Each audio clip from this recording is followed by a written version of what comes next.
collective set of questions at the end, if that's all right.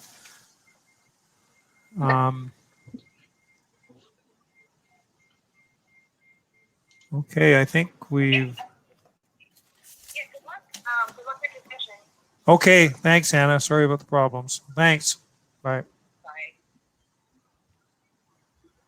Okay, we've got 21 people in attendance, our 3 presenters.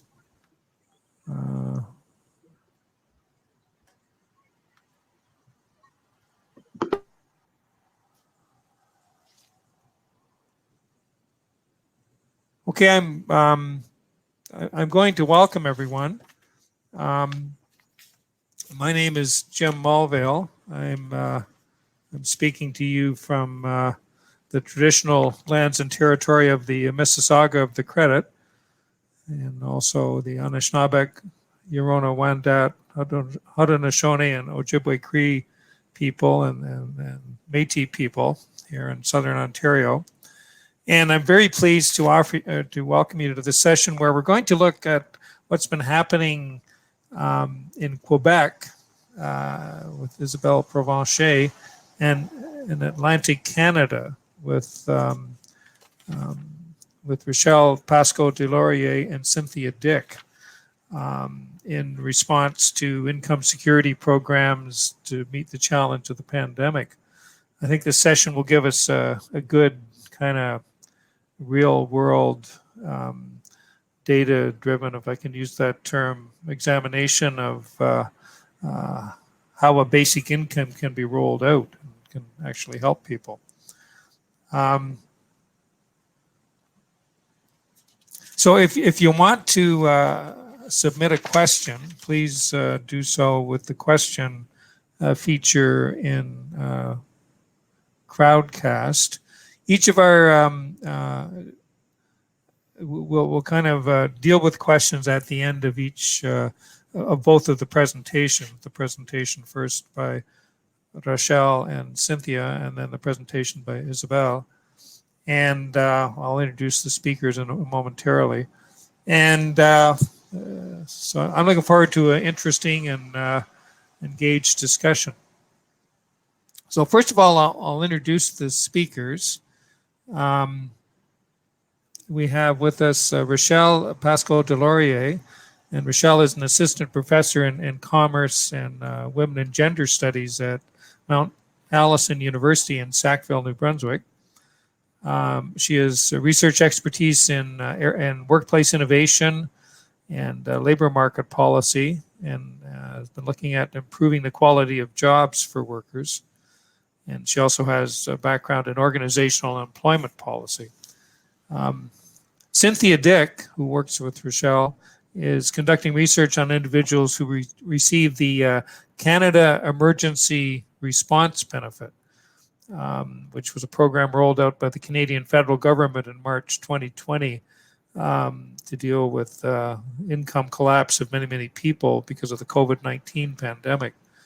And Cynthia has been looking specifically at how CERB recipients use their time when they're not working but have a stable form of income.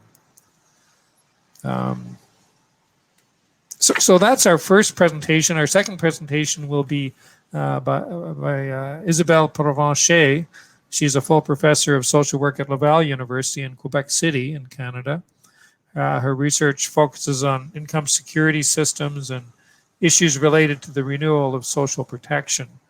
And she's particularly interested in how public expenditures on social protection translate into tax policy and how this limits debate on public spending. And she's looking also specifically at the debate on how to finance a basic income. And it's in fact something is an issue that should be a question of public discussion, not just something that's where the dialogue, where the conversation is dominated by economists. So without further ado, each presentation will go for approximately 10 minutes, and that should leave us ample time at the end for questions and answers and further delving into these important questions. So without further ado, I'll call on Rachelle and Cynthia to start us off.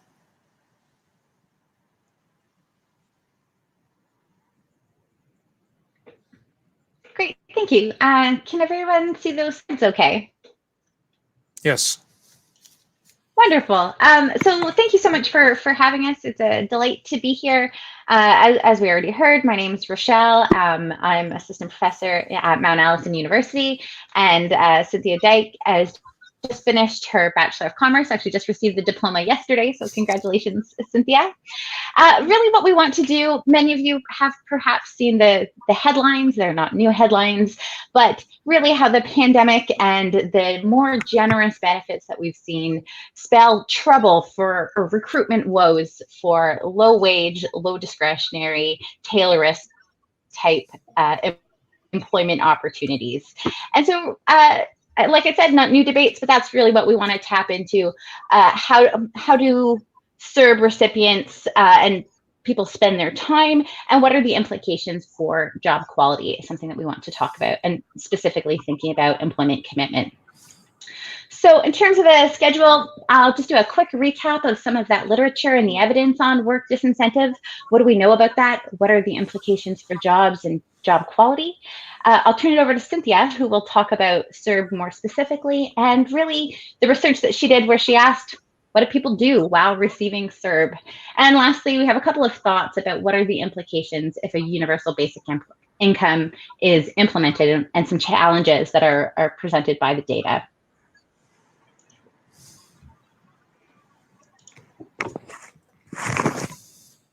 Okay, so before we begin, as we've probably all heard before, and I'm just going to break down once again, CERB is not a UBI program. The basic features of CERB is that it's a $2,000 per month financial relief program for those temporarily out of work or who faced a reduction in hours because of factors related to the pandemic. To qualify for the benefits, individuals must have made a minimum of $5,000 in 2019 or in the 12 months leading up to the start of the pandemic, and they must have been impacted by the pandemic financially. CERB was originally intended to provide 16 weeks of support, but was later extended, and it had a monthly cap on earnings where if their income exceeded $1,000 per month, individuals no longer qualified. The two primary factors that ensure CERB is not a UBI program is the $1,000 cap on monthly earnings, which is not consistent with the principles of a UBI as it effectively removes the minimum income floor protections, and the minimum income earnings requirement for the eligibility, which excludes individuals with limited or no formal paid work prior to the pandemic, ergo making it not universally accessible.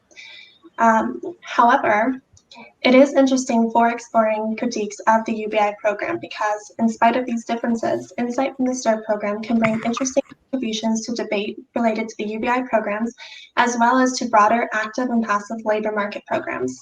CERB is both more generous than EI and it had an expanded eligibility criteria, making it more accessible to precarious, casual, and gig economy workers.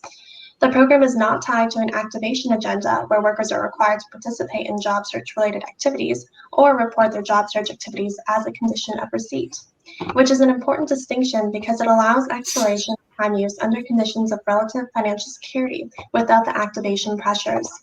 This contributes to our understanding of employment commitment rather than organizational commitment. It allows us to think about work attitudes or the idea of being committed to having a job rather than committed to an organization. It allows for a better understanding of non-financial commitment to work or the extent to which people are committed to work activities beyond compensation, separating the value of work from remuneration. Furthermore, given the depressed state of the labor market during the pandemic, it offers an interesting context to commitment to activities of worth even if they do not have perceived economic value. Examples of this include volunteer work or the value of paid or unpaid care work. I'm now going to pass it back to Dr. Rachelle. Thank you. So just to quickly revisit an argument that I'm sure many of us are familiar with. So basically, the critique goes something like, if we give people money that is unconditional and not tied to work, then people will not work. And then, of course, that raises concerns related to the overall sustainability of our model of capitalism, which is a very different and also important discussion, and also how we're going to fund the system. And so this argument is not actually unique to debates around UBI, and it's really the same argument that we see related to the generosity of other passive labor market interventions, such as employment insurance. And when we look at programs like EI, specifically a lot of the research done around displaced workers, there's a focus on both the pace and the duration of period of unemployment. So how quickly do people move back into work? And EI is really seen as a temporary income support that should replace part or all, generally part, of people's income while they search for work. So a search subsidy, if you will. And so we know it seems to hold true across men and women and across a range of countries that both individual duration of unemployment and aggregate unemployment are positively associated with increased benefit levels. So in other words, an increase in how long someone receives benefits and the generosity of those benefits increases how long people are out of work.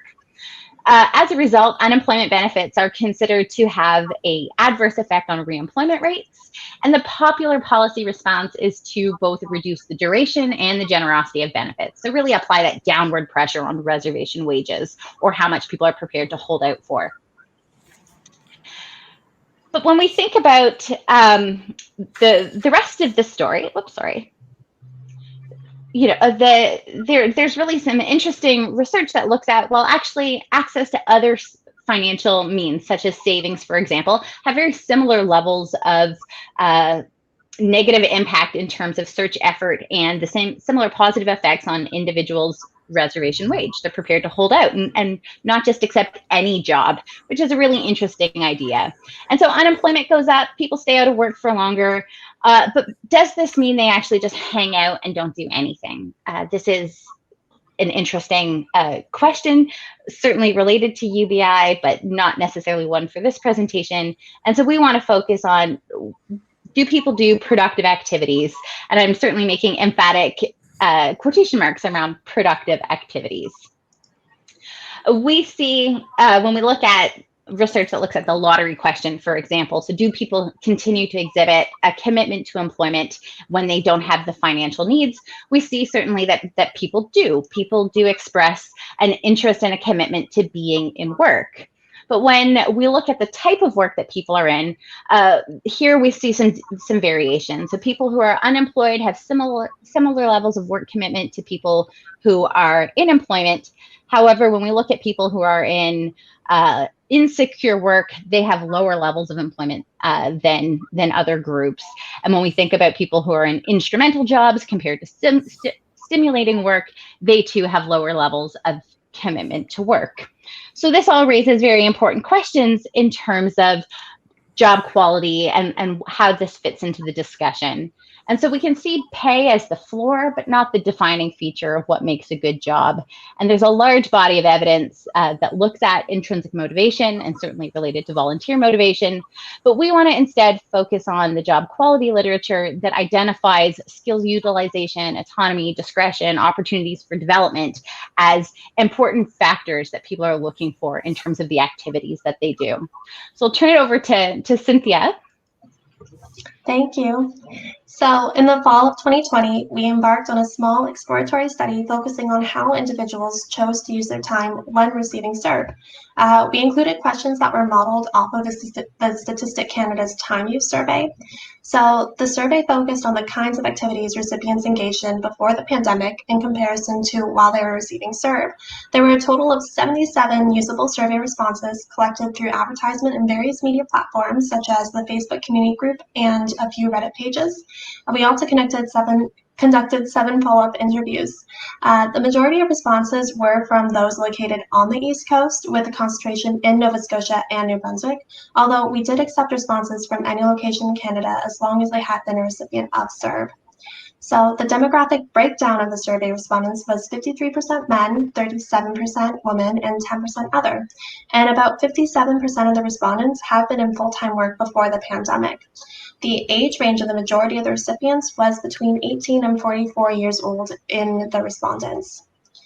So the first question we asked the respondents was based around time usage, where they needed to rank their top 5 activities before the pandemic and their top 5 activities while they were receiving CERB. This chart on the slide shows the #1 ranked activities by the respondents in the 2 time periods, and there are some stark differences. Not surprisingly, before the pandemic, most people report that their #1 time-consuming activity was paid work, but during the pandemic, we see a shift towards a ranking that is more evenly distributed to a variety of activities.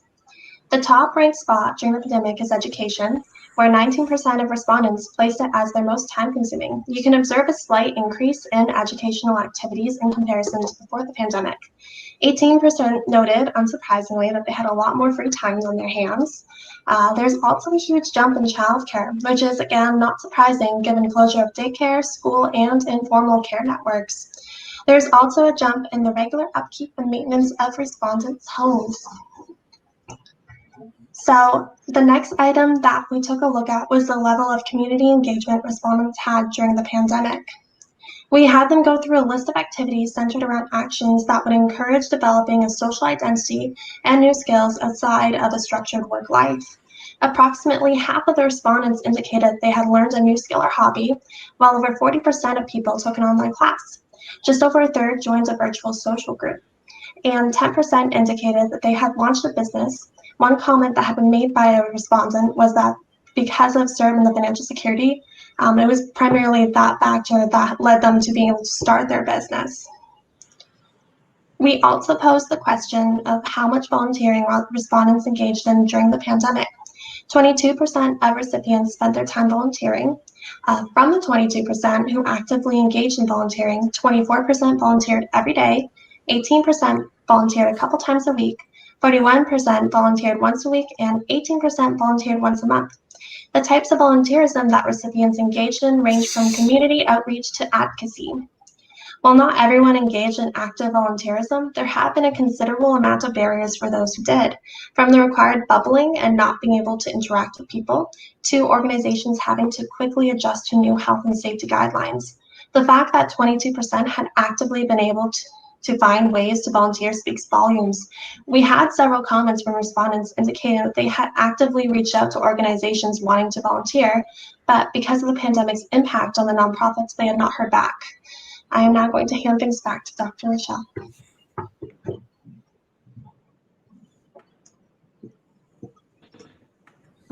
Thanks, Cynthia. Just to quickly wrap up then, Cynthia has mentioned some interesting points, and certainly the idea that under other circumstances and recognizing that GDP is a flawed measure, but if money was exchanged, a lot of the things that people engaged in would be considered as productive activities.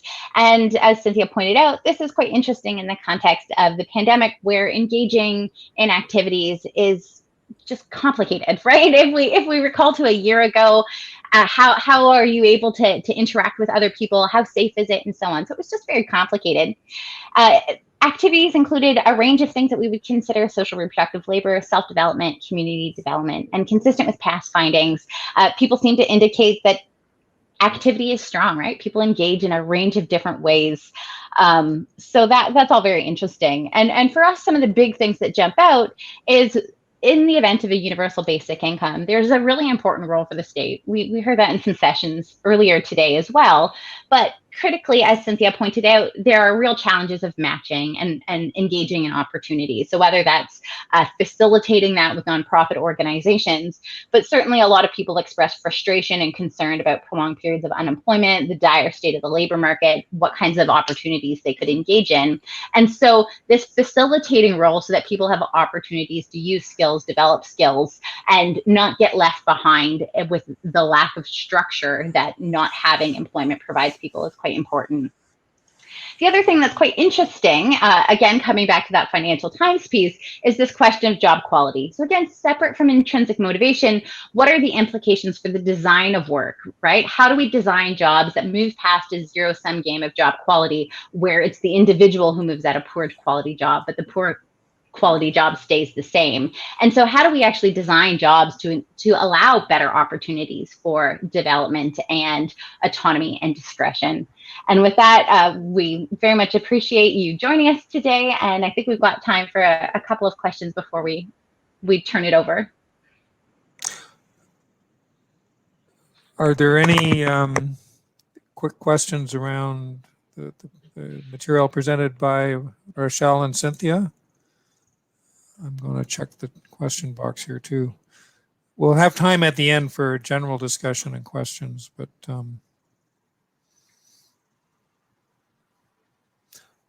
okay, maybe just in the interest of time, we should move on and hear from Ysabel. And then, as I say, we'll have, I think, a fair amount of time to cover things off at the end for questions with the whole group. So go ahead, Ysabel. Hi, do you hear me? Yes. Yes? Okay. So my name is Ysabel Provencher, and I'm very happy to be here with you. As you have already noticed, English speaking is not my first language, and I ask you your kindness to me.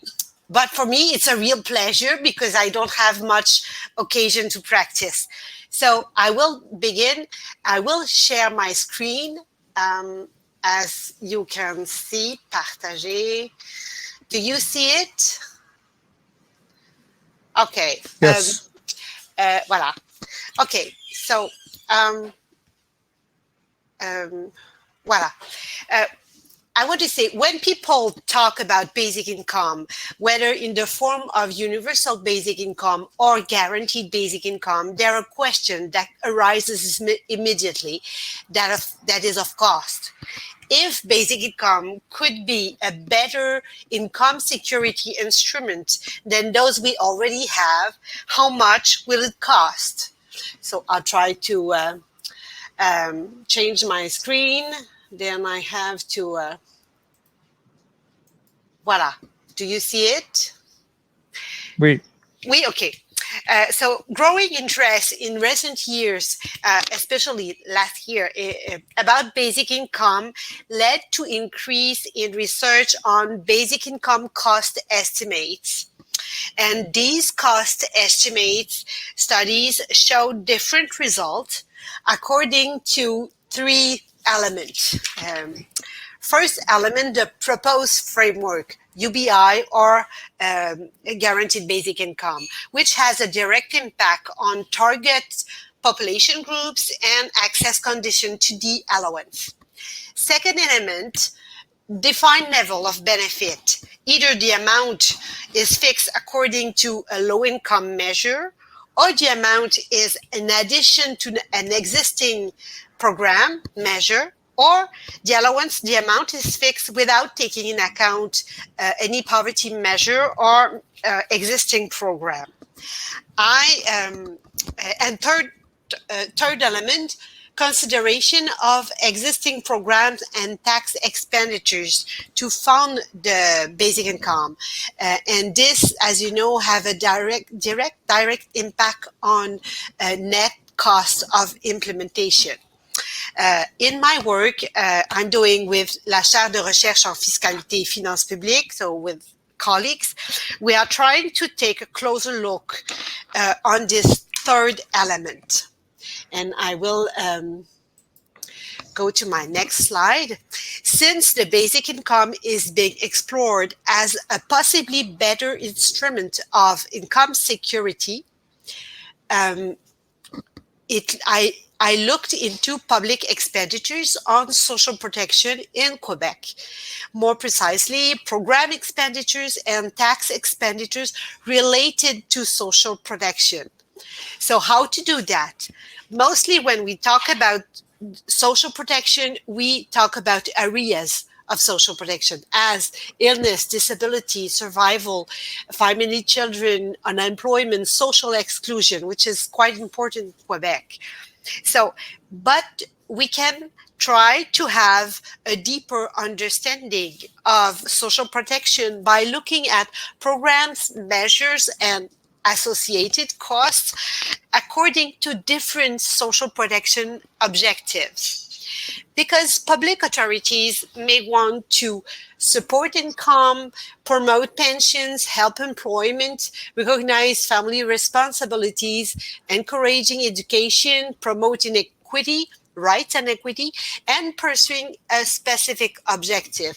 This, in Quebec reality, public finance reality, it is quite a big issue. There's a lot of programs and measures related to a specific social objective. So we did subcategories. There are tax expenditures and program expenditures aim to respond to an issue individuals are facing, or improve the living conditions of population groups, or even, and I don't know how to spell it, strengthen social participation. So what we did is essentially was to analyze Quebec official reports, like annual public account reports, annual tax expenditures report, and we review, I will talk more about tax expenditures today, and we review 154 different tax expenditures in the personal income tax system of Quebec, and we classified 65 of those 165 expenditure as social tax expenditures. So it gives this, as you can see, it gives a total of $42.5 billion of public dollars spent on social protection in Quebec,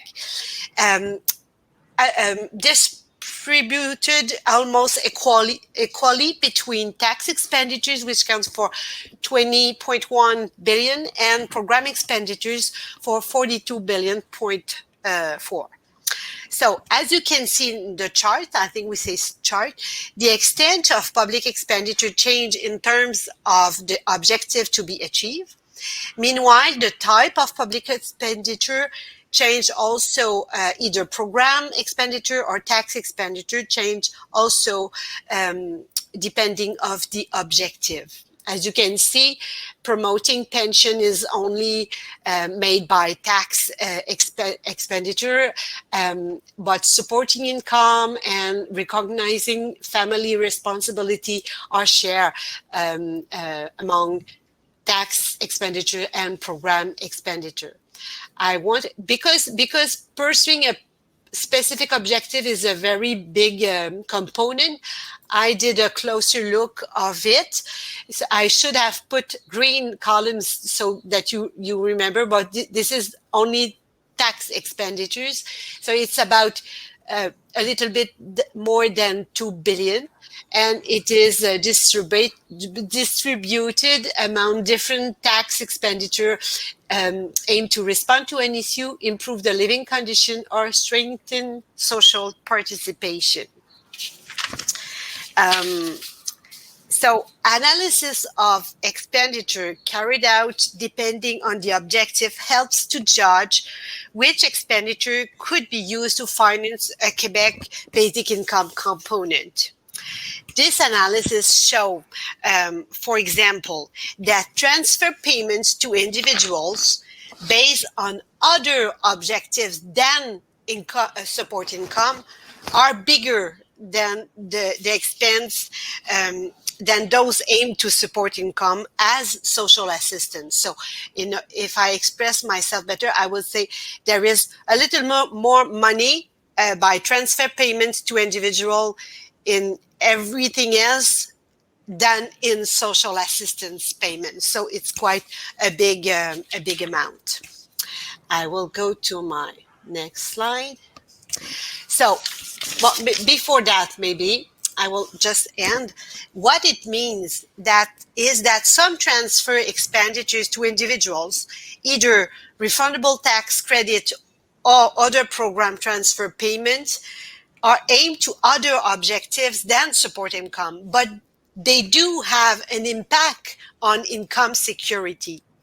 So on the other end, it is relevant to recognize different burdens faced by individuals, like consequences of old age, handicap, etc. So the introduction of basic income raises the question of legitimacy of maintaining or not different transfer payments other than social assistance. This is a first line of thought. And a second line of thought is about distribution of tax expenditure. Some social protection tax expenditures benefit some more than others. We analyzed the distribution of a few tax expenditure by income bracket as the non-refundable tax credit for medical expense. It is a tax expenditure aimed to respond to an issue. You can see that people are getting more the more they have high income. I'll show you a last one.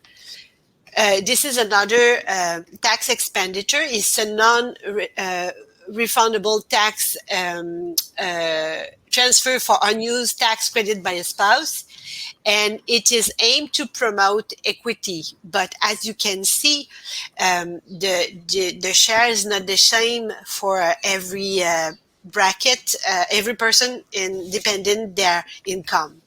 We must say that on the other end, this calculation, those two charts I show you, fails to assess the extent to, I will say slowly, fails to assess the extent to which each income group benefits from the tax expenditure in terms of its relative weight in the population. For that, we have to use an index to see more, and that's what we are doing on these days. And I will finish telling you, thinking about founding of a basic income in Quebec request to better locate what is being spent on social protection, to better understand who pays, who benefit, and better address inequalities. And that's it. Thank you. Okay, thank you both. Two very interesting presentations. The question of how people use their time when they have a stable source of income, and the question of how we direct our public expenditures to meet equity and income security goals.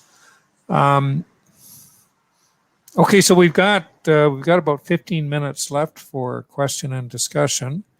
And okay, I'm going to Rosario. I seem to have lost the question box here. Oh, here it is. Here it is. Okay, there's quite a bit in the chat box in terms of questions.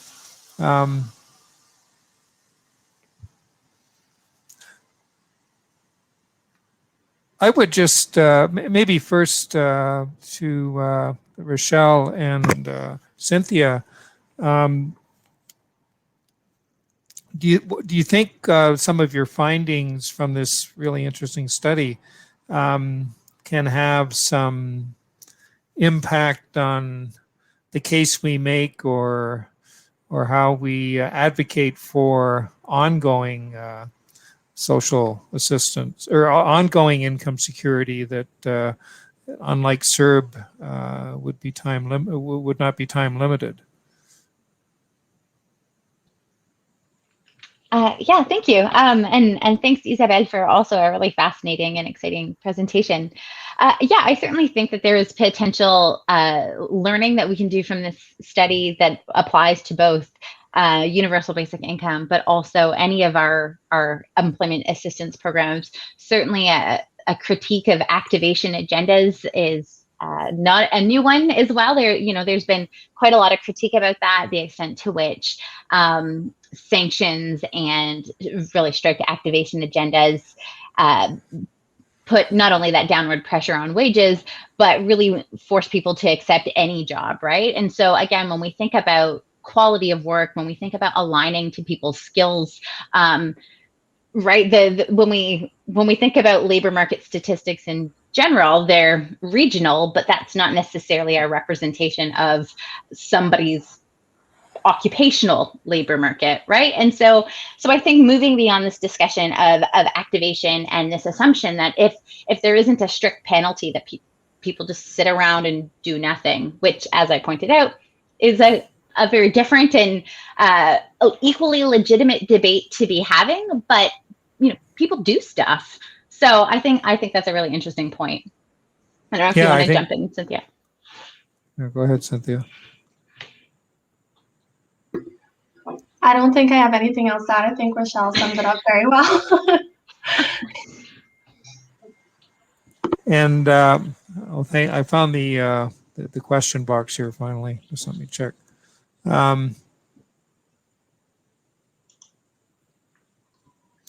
In terms of paying for a UBI, is there data available on how much money UBI would expect to save the government in terms of, and the examples are decreasing homelessness or the need for other social programs?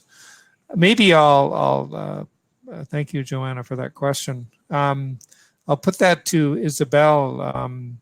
It's not exactly what your presentation was about, but Joanna is asking about are there potential savings in other programs based on how we know we currently spend money on income security. Is that clear?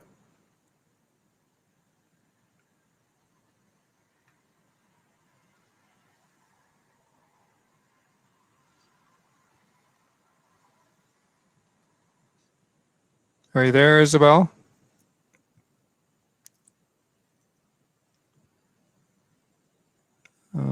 Just a sec, I'll make sure she's unmuted. I suspect that Ysabel needs to get reinvited as a presenter. When I tried to unshare my screen, I kicked myself out of that view as well. So I wonder if that's what happened. Okay. Thank you. Okay, do you understand me? Yes. Okay. Yes. So it's in social science in general, it is very difficult to make a causal link between situation A and situation B. So we are all about related causes, related les variables. I don't know how to say it in English, but to give an answer to your question about are we able to calculate how much we would save by introducing a BI on other costs as poverty-related response cost? It is difficult, but the more we go, the more there is literature on demonstration that, for example, a lady in Ontario a few years ago, because there's no BI in effect, the more we have is about people when they are 65 and over, they have the security, income security from federal. We say it is like BI for elderly people, and someone, I forget the name, compare the level of how people feel healthy, the blood pressure, and a few index about health. And she showed that when people living in poverty and then when on 65 and over, they have an amélioration, an increase of their health measured by those things. And I think those kind of studies about differences between middle-aged and people having what we call often kind of BI in Canada need to be more and more. But we have that one. Jim, I think you know who I think it's Linda something who did this research a few years ago. Well, of course, the people I was thinking about too were Wilson, the Spirit Level, the book in English, the title The Spirit Level by maybe. Yeah, and showed it wasn't specifically about basic income, but it said that in more equal societies, there's all kinds of social benefits and fewer social problems, including better health and a whole host of things. Okay, I'll pull another question here. We've got a few minutes left.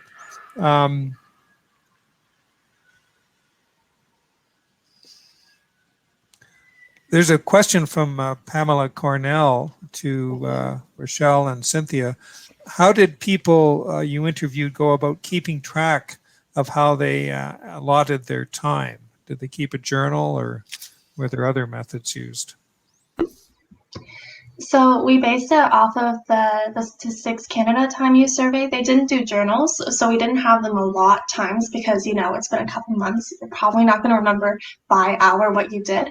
But rather what we did is we had them rank activities in a generalized form to figure out what did they think, what do they recollect as being the most time consuming, and have them rank by that. So it wasn't an original one. We pretty much took the Statistics Canada time use one and put it in ours just to keep it simplified, and it was well founded because Statistics Canada is far bigger than us. So we based it off of that. Thank you. Yeah, just to jump in on that, of course, in actual time use surveys, they do journal, they do keep track live, as Cynthia pointed out, because it was just a recollection after the CERB program had even ended. It was really just to think about that. And just really quickly on one of the other questions in the chat about the wage impact and the reservation wages, we didn't specifically ask about that, but we did ask how long they received CERB. And in the Atlantic provinces, we saw a very significant reopening in June of last year, and that's where we see a steep drop off as well in terms of people moving into other things. So just in terms of their escape rate, that's probably the only thing we have that captures that. Yeah, I think it was interesting when CERB was wound up, there was kind of rhetoric from the federal government that, well, UI will, the employment insurance scheme will kind of fill in the gap and cover off people, but maybe this is something that's still, upon which research still has to be done. But that's a really important question. I mean, is the employment insurance system, or, you know, what we call it employment insurance, it's really unemployment insurance, right? You get it because you're out of work. Is it really filling the gap as the federal government seemed to indicate that it would? Maybe that's a different question for a different piece of research. Okay, we're just down to 2 or 3 minutes, and maybe I would just ask first Ysabel and then Rachelle and Cynthia to make any final comments or respond to questions or comments you might have seen in the chat box. So go ahead, Ysabel. Okay, so you asked me to do my comments or to pick a question and try to answer it. Either one, whatever you want. Either one. 2 minutes. Oh, but I will just say that the challenge when you talk about basic income is a lot about money. When the discussion about the principles or the idea is not so bad, then comes the money question. And what I want to say, I'm a social worker. I teach in a social worker school since several years. But what I think is the challenge is for us, people from social world, to go deep into numbers. But we are not used to charts and numbers and billion but I think it is our challenge to convince, because I think that we have to take the money talks, and we have to take the microphone to talk money too. We are intelligent people. We are from social sciences. We are interested in justice and happiness in society, and we are able to speak about numbers. I'm trying to, because I noticed that as soon as someone from economy tells us, "Oh, there's no money for that," we are, and so this is the challenge I think collectively we have to achieve, to relever. Voilà. This is my final comment. Is it okay? Yeah. there's a broader political debate Right. that has to be had beyond the tyranny of economists and accountants. Okay, thank you. And final thoughts, last words, Rachelle, Cynthia? Cynthia, do you want to say any last words?